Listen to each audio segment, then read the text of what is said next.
मसूरी में घना कोहरा एक बड़े हादसे का कारण बन गया। मसूरी देहरादून मार्ग पर स्थित घनानंद इंटर कॉलेज के पास एक मैक्स पिकअप जीप मोड़ पर अनियंत्रित होकर पैराफिट तोड़ते हुए गहरी खाई में जा गिरी।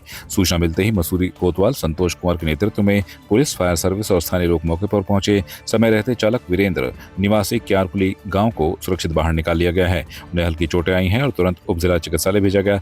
कोतवाल संतोष कुमार ने बताया कि इन दिनों मसूरी में घना कोहरा छाया हुआ है, जिससे दृश्यता बेहद कम हो गई है और यह हादसे का मुख्य कारण बना है। उन्होंने लोगों से अपील की कि कोहरे में वाहन धीरे चलाएं, मोड़ों पर विशेष सतर्कता बरतें, हेडलाइट और डिपर का प्रयोग करें और घने कोहरे में यात्रा से यथासंभव बचें।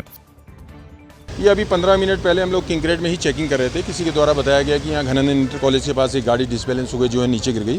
तुरंत जो है हम नए फोर्स यहाँ पर पहुँचे तो देखा घनानंद इंटर कॉलेज के नीचे की तरफ एक जो है पिकअप गाड़ी जो ऊपर से आ रही थी, और ये मुझे लगता है संभवतः ये शार्प बैंड होने की वजह से डिसबैलेंस होकर जो है नीचे गिर गई।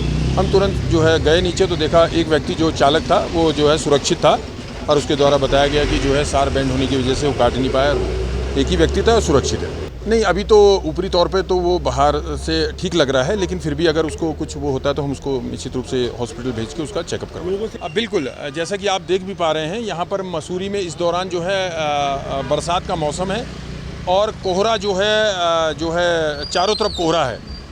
और कोहरे में क्या है कि विजिबिलिटी सब लोग जानते बहुत कम हो जाती है। तो मैं जो खासकर जो बाहर से लोग आ रहे हैं, क्योंकि हम लोग जो लोकलाइट हैं वो तो जानते ही हैं कोहरे में स्लो चलना है, अपने बाएं होकर चलना है, लेकिन जो बाहर से खासकर जो बाहर से यात्री आते हैं उनको कई बार यहाँ का जो कोहरे के बारे में या यहाँ के मौसम के बारे में इतना जानकारी नहीं होती है।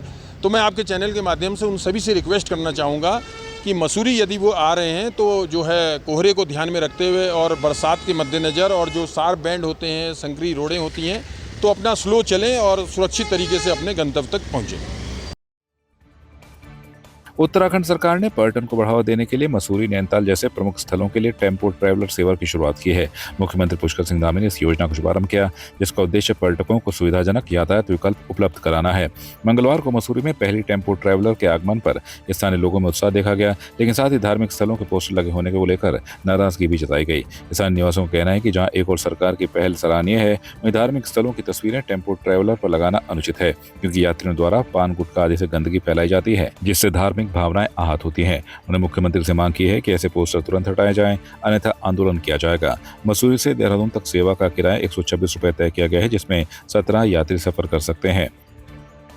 ना ऐसे हमें गाड़ियों को भी दिक्कत, हमें कोई कमियां नहीं है, हम भी टैक्सी वाले हैं, पर लेकिन हम ये कहना चाहते हैं चीज़ें हटाई जाए। इसमें कोई थूके ना, कोई मोमेंटिंग ना करे, उल्टियाँ ना करे, ये चीज़ें गलत है ना। हमें बहुत खुशी की बात है कि ये अच्छी नई गाड़ियाँ हैं। पुरानी गाड़ियाँ ख़राब हो जाती हैं, नई गाड़ियाँ हैं, कम से कम आदमी जो है आराम से आएगा, आराम से जाएगा, 10-20 रुपए ज़्यादा देगा, कोई फ़र्क नहीं पड़ेगा। लेकिन ये जो चारधाम के पोस्टर गाड़ी में लगे हैं, ये गलत है। चारधाम से ही सारा उत्तराखंड का टूरिस्ट है। ये टूरिस्ट अगर यहाँ पे आके हमारे पोस्टर के ऊपर थूकेगा तो कैसे लगेगा, खुद बताओ आप। ये पोस्टर गाड़ी में से हटने चाहिए। गाड़ी भले आप 50 गाड़ी और लगवाओ, हमें खुशी है। मसूरी के टीरी बस स्टैंड के पास एक बड़ा हादसा होते होते टल गया, जब एक विशाल बांज का पेड़ अचानक टूटकर मुख्य सड़क पर गिर गया। हादसे में कार और स्कूटी पूरी तरह क्षतिग्रस्त हो गए, लेकिन सौभाग्यवश कोई व्यक्ति घायल नहीं हुआ। उस समय कई स्कूली बच्चे और स्थानीय लोग वहां से गुजर रहे थे, जो कुछ ही क्षण पहले आगे निकल गए थे। स्थानीय निवासी दिगंबर लाल ने बताया कि यह किसी चमत्कार से कम नहीं है कि कोई जनहानि नहीं हुई है। सूचना मिलते ही पुलिस, फायर ब्रिगेड और वन विभाग की टीम मौके पर पहुंची। मशीनों की मदद से पेड़ को हटाकर सड़क यातायात के लिए खोल दी गई है। वन दरोगा अभिषेक सजवाण ने बताया कि पेड़ पुराना था और बारिश हवा से उसकी जड़ें कमजोर हो चुकी थी। वन विभाग ने आसपास के पेड़ों की जांच शुरू कर दी है, ताकि भविष्य में ऐसे हादसे टाले जा सकें। जैसे आपको पता है कि वर्षा काल चल रहा है, तो ऐसे में ऐसी घटनाएं होती रहती है, परंतु यहाँ पे कोई जो है किसी की जान को नुकसान नहीं हुआ है। हालांकि यहाँ पे एक सेंट्रो कार और एक स्कूटर जो है पेड़ के नीचे दब गया है, लेकिन फिर भी ये गनीमत की बात है कि किसी की जान को नुकसान नहीं हुआ है। और साथ में यहाँ पे मैं स्थानीय सभासद और लोगों का भी धन्यवाद करना चाहता हूँ, जिन्होंने वन विभाग को यहाँ पे इस कार्य में सहयोग किया। साथ ही वुडस्टॉक का भी मैं यहाँ पे धन्यवाद करना चाहूँगा कि मसूरी वन प्रभाग के साथ मिलकर जो है यहाँ पे इतनी बड़ी घटना को रुक तो गई है, लेकिन व्यवस्था को चंद घंटों में दुरुस्त कर दिया गया। जी बिल्कुल, मैं इस बात को मानता हूँ। वर्षा काल में कोई भी घटना हो सकती है। इसके लिए मैं वुडस्टॉक से एक दरख्वास्त करना चाहता हूँ कि जो भी आपकी प्रॉपर्टी में ऐसी जर्जर स्थिति में वृक्ष हैं, जो मतलब गिरने की अवस्था में है, उसके लिए आप हमारे विभाग में आवेदन कर सकते हैं। उसके उपरांत ही हम इसके लिए कार्रवाई कर पाएंगे। देखिए सर, ये बाल तो बचे हैं लोग। एक इको गाड़ी थी और एक दो मोटरसाइकिल सवार थे, जिनके सामने धड़धड़ाते पे रोड पर गिरा और कोई जान माल की हानि नहीं हुई। लेकिन भविष्य में खतरा तो बना हुआ है, बरसात का मौसम भी है और गाड़ियां भी पार्किंग ना होने की वजह से रोड की साइड में खड़ी हैं, जिस वजह से एक दो गाड़ियों को भी नुकसान पहुंचा, एक दो स्कूटर मोटरसाइकिल भी दबे हैं। लेकिन आपस में काफ़ी सहयोग रहा सभी विभागों का, फायर सर्विस वाले भी, forest department, PWD, Woodstock school, क्योंकि वुडस्टॉक स्कूल की निजी संपत्ति से पेड़ सड़क पर गिरा है। तो काफ़ी लोगों ने आपस में सामंजस्य बिठाकर यातायात को सुचारू कर दिया और ये बहुत अच्छी बात रही कि कोई जान माल का नुकसान नहीं हुआ।